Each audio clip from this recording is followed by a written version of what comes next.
Siklus hidup Timnas Indonesia di kualifikasi Piala Dunia 2026. Main bagus tapi wasit kontroversial, saat wasit oke malah main jelek. Perjuangan Timnas Indonesia selama mengarungi kualifikasi Piala Dunia 2026 zona Asia diwarnai berbagai dinamika yang menarik. Bola.com, Jakarta.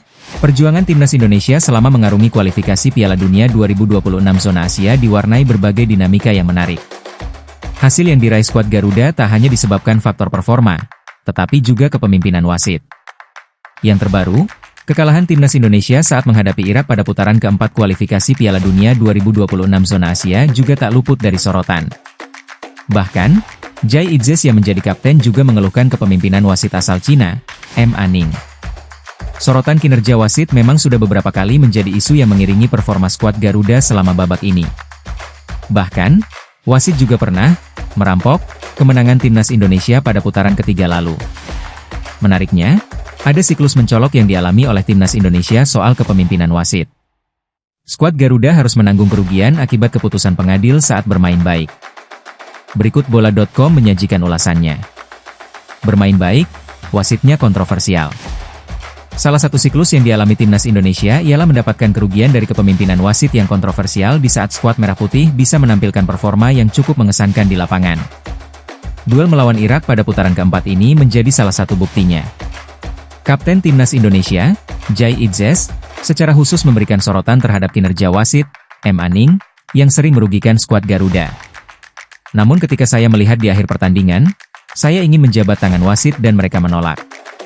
Maksud saya selalu berusaha bersikap hormat. Saya ada di lapangan, saya memastikan semua pemain menjauh dari wasit, ungkap Itzes. Saya mencoba berbicara dengan sopan kepada para wasit. Dan meskipun mereka membuat beberapa keputusan yang tidak menguntungkan bagi kami tetap harus bersikap hormat, lanjut Bek Sassuolo tersebut.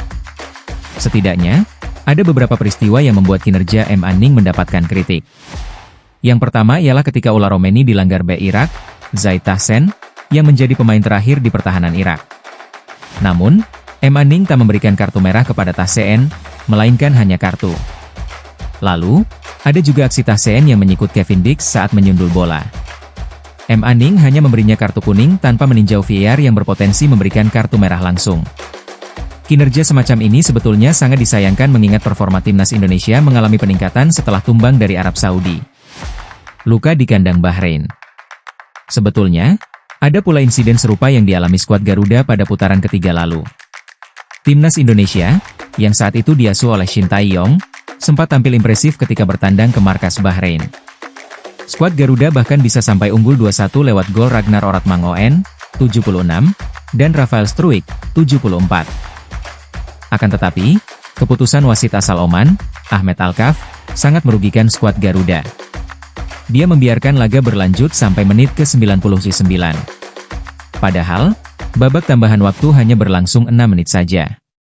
Puncaknya, striker Bahrain Mohamed Marhon, ketika itu bisa mencetak gol pada menit ke-99. Ahmed Alkaf pun langsung mengesahkan gol tersebut tanpa meninjau VAR, bahkan langsung mengakhiri pertandingan. Bahrain dan Indonesia sama-sama mengerahkan kemampuan terbaik hingga wasit meniupkan peluit panjang pertandingan. Namun, tetap saja, saya harus mempertanyakan tentang hal yang memalukan mengenai keputusan wasit. Jika wasit ingin berkembang maka keputusan wasit juga harus membaik, kata Shin. Jika kalian menyaksikan partai ini, kalian pasti memahami mengapa para pemain kami menjadi marah. Tambahan waktu adalah 6 menit, itu sudah lebih dari 90 menit, keputusan wasit semuanya bias. Ketika pemain kami memperebutkan bola, pemain Bahrain berusaha mendapatkan pelanggaran, saya pikir semua orang tahu mengapa para pemain kami marah, lanjut Shin Tae-yong. Saat wasit oke, performanya jelek. Fenomena lainnya yang juga mewarnai perjuangan Timnas Indonesia pada kualifikasi Piala Dunia 2026 ini, ialah penampilan yang buruk ketika dipimpin oleh wasit yang kinerjanya oke dan bersikap adil di lapangan. Contoh yang paling dekat tentu pertandingan melawan Timnas Arab Saudi pada putaran keempat ini. Banyak pihak memang sempat mengkhawatirkan kinerja Ahmad Al-Ali karena dia berasal dari Kuwait. Namun, tanpa disangka, Ahmed Al-Ali bertugas sangat baik ketika memimpin duel tersebut. Tidak ada kerugian yang menimpa skuad Garuda maupun Green Falcons. Namun, sayangnya performa anak asuh Kluivert jeblok. Banyak yang menilai pelatih asal Belanda itu melakukan kesalahan dalam menyusun daftar starting 11 Timnas Indonesia. Nama-nama seperti Beckham Putra Nugraha, Mark Locke, hingga Yakob Sayuri tampil di bawah standar. Akibat performa yang jeblok ini, skuad Garuda harus mengakui keunggulan tuan rumah setelah tumbang dengan skor 2-3. Kepemimpinan Ahmed Al-Ali pun menuai pujian kendati timnas Indonesia menelan kekalahan. Kejadian di Cina. Siklus semacam ini sebetulnya sempat dialami oleh timnas Indonesia ketika mengalami kekalahan melawan Cina pada pertemuan pertama dalam babak putaran ketiga kualifikasi Piala Dunia 2026 zona Asia. Momen itu terjadi setelah laga kontroversial melawan Bahrain.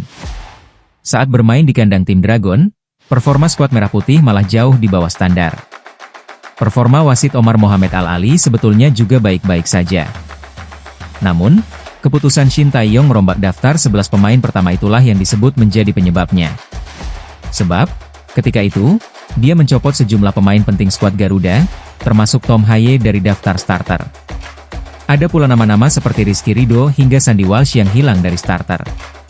Bahkan, ban kapten yang sebelumnya digunakan oleh Jai Idzes juga bergeser kepada Asnawi Mangkualam. Karena performa yang tak memuaskan ini, skuad Merah Putih ketika itu harus mengalami kekalahan pertamanya di putaran ketiga. Mereka digebuk 1-2 oleh tuan rumah dan harus pulang dengan tangan hampa.